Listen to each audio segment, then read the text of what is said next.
إن الحمد لله نحمده ونستعينه ونستهديه ونستغفره ونعوذ بالله من شرور أنفسنا ومن سيئات أعمالنا من يهده الله فلا مضل له ومن يضلل فلا هادي له وأشهد أن لا إله إلا الله وحده لا شريك له وأشهد أن محمدا عبده ورسوله اللهم صل وسلم وبارك على نبينا محمد وعلى آله وصحبه وسلم اللهم تسليما كثيرا أما بعد.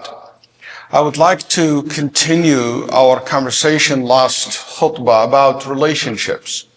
And this is such a big, huge topic, can be addressed from different directions.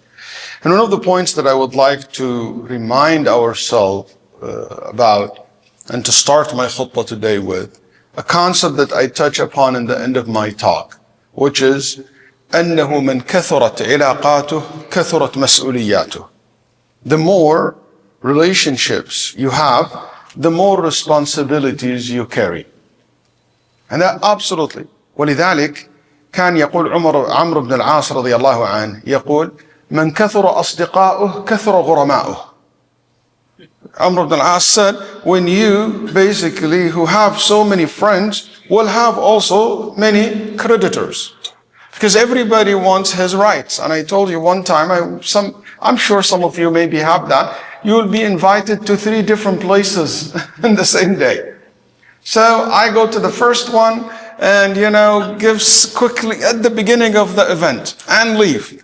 Then I go to the second one and they just started their, for example, dinner. And I just a little bit and leave. Then I catch the last one at the end. Next day, guess what? I got 3 angry messages from all 3.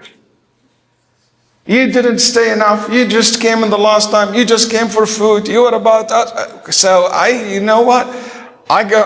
brought it to myself. So you have to understand that. يقول الفضيل بن عياض إن من سخف عقل المرء كثرة معارفه. Al-Fudayl ibn Iyad said, well, the foolishness of a person is evident, in the abundance of their acquaintances. Like so many associates, so many friends, so many people. Why? Because with that comes responsibilities. Okay? And if you don't fulfill these responsibilities toward them, they will become angry at you. Another point when it comes to relationships, and I hope you pay attention to this. With relationships, when any relationships that you have, there is something it's called responsibilities and there is something it's called authority. And you have to balance these two together. You have to balance these two together. The responsibility must be within the limit of your authority. And if you don't know how to balance that, and you have to understand that your responsibility are defined by the nature of those relationships. And I will give you example. If your responsibility and the feeling of it exceeded the limits of authority, that can lead to disaster.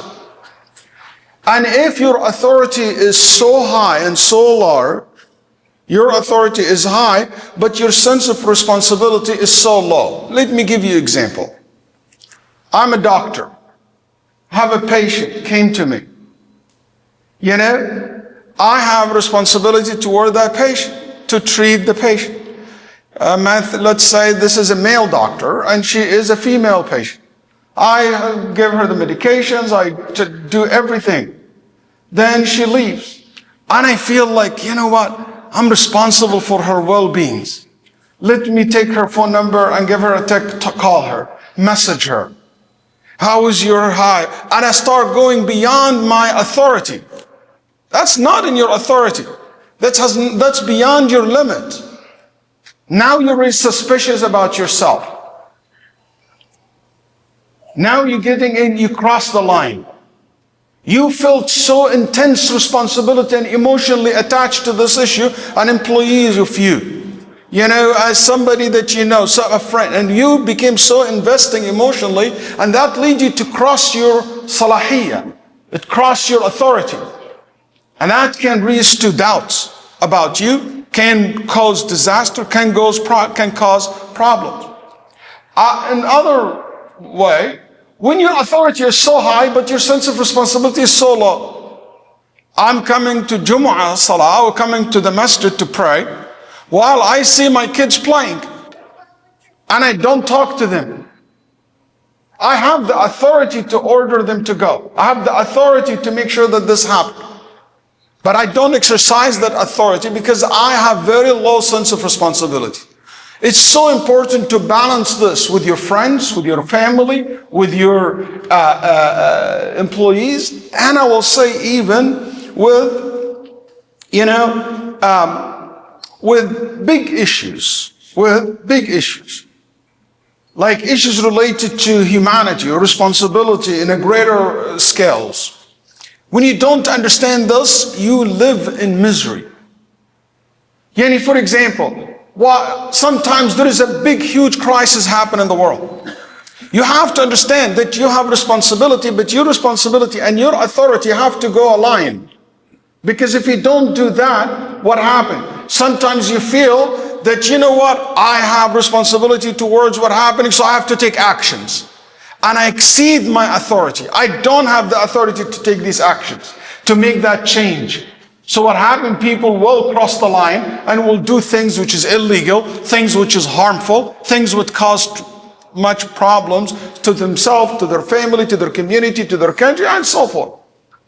There is a responsibility, there is an authority you have as an individual, as a citizen. There is an authority you have as a leader, as a police officer. There is an authority within you as a senator, as a Congress, as a president, as a king, as whatever. So everybody have a certain level of authority. What happened when people became so emotionally charged, they don't balance between sense of responsibility and authority. So they raise the responsibility so high and they feel they're obligated to make this kind of action. And it's not true. And it's not true. And you have to understand what Allah subhanahu wa ta'ala said, لا يكلف الله نفسا إلا وسعها. Allah only asks you, Allah will not burden you with something out of your authority, out of your capability, out of your ability. That will not be. I don't want people, when they do that, turn to be depressed or feeling so depressed, and you know what, and it became like a sense of, a complete negative passiveness. And sometimes people even turn their back to everything, said, you know what, just forget about everything. Why? Because they never able to balance themselves. When it comes to understand there is authority and there is responsibility. Another thing that I want to say when it comes to relationships, there is two types of relationships, and I want you to also pay attention to this one. هناك علاقات سطحية، في علاقات عميقة. There is a casual relationship, and there is a deep relationships.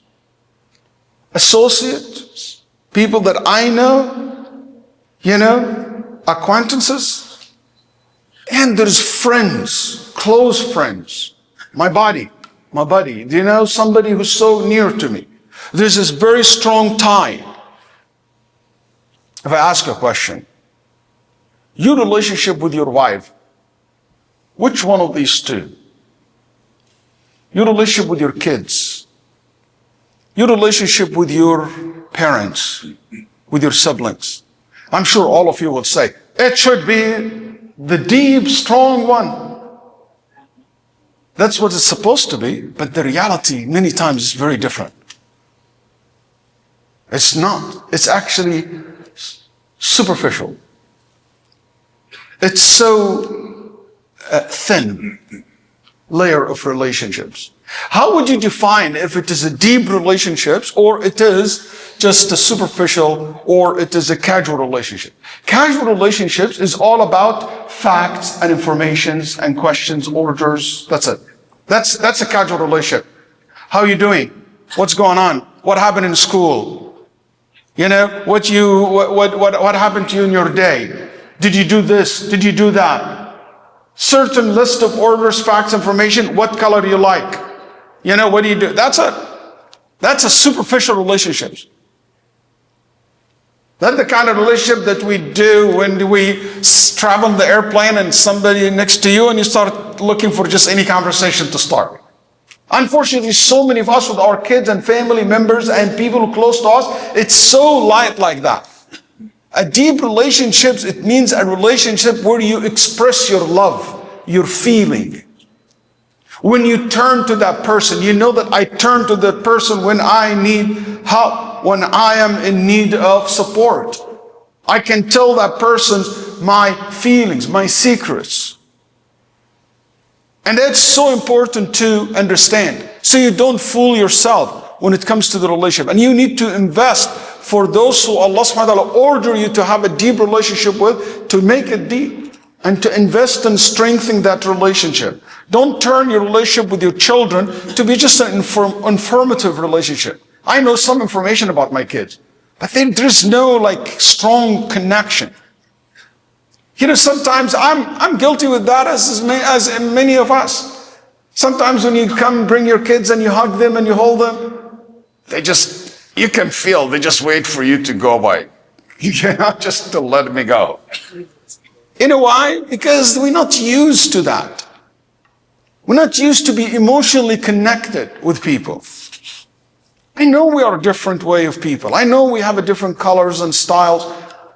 But Allah did not create us only with brains. Allah did not create us only with just list of tasks. We are also made of رَكَّبَكَ فِي أَيِّ صُورَةٍ مَا شَاءَ رَكَّبَكَ. He made you made of multiple things together. Emotions and logic and feelings, soul, body, some mechanical things, physical things, but also there is a spiritual part of it. And we have to invest in that. And so important to tell you that this superficial and thin relationship can be deepened, can be, to become strong. But you have to be patient. You have to work hard to earn it. You have to work on it. And you have to, it happened by design, by effort. Also, I would like to say, whenever it comes to relationship with people, you have to understand whenever you start this kind of relationship, it starts as just knowing somebody, then become friend of yours. And I'm saying this especially to young people who hear me today.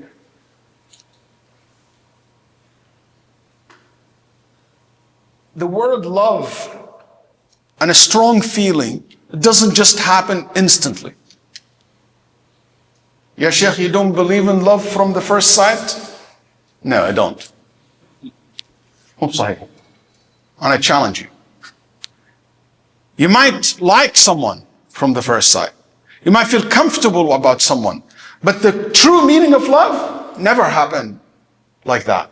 It happened when there is an investment. Love is like a tree. If you don't water it, if you don't give it the right environment, if you don't prepare the soil, if you don't protect it from parasite, it will die. That's why those people said, I broke up with my fiancée, with my wife, I can't live without her. La habibi, you will live, don't worry. Just wait 3-4 months. And so on. So it's so important to understand that this kind of deepened relationship, it's possible if you invest in it.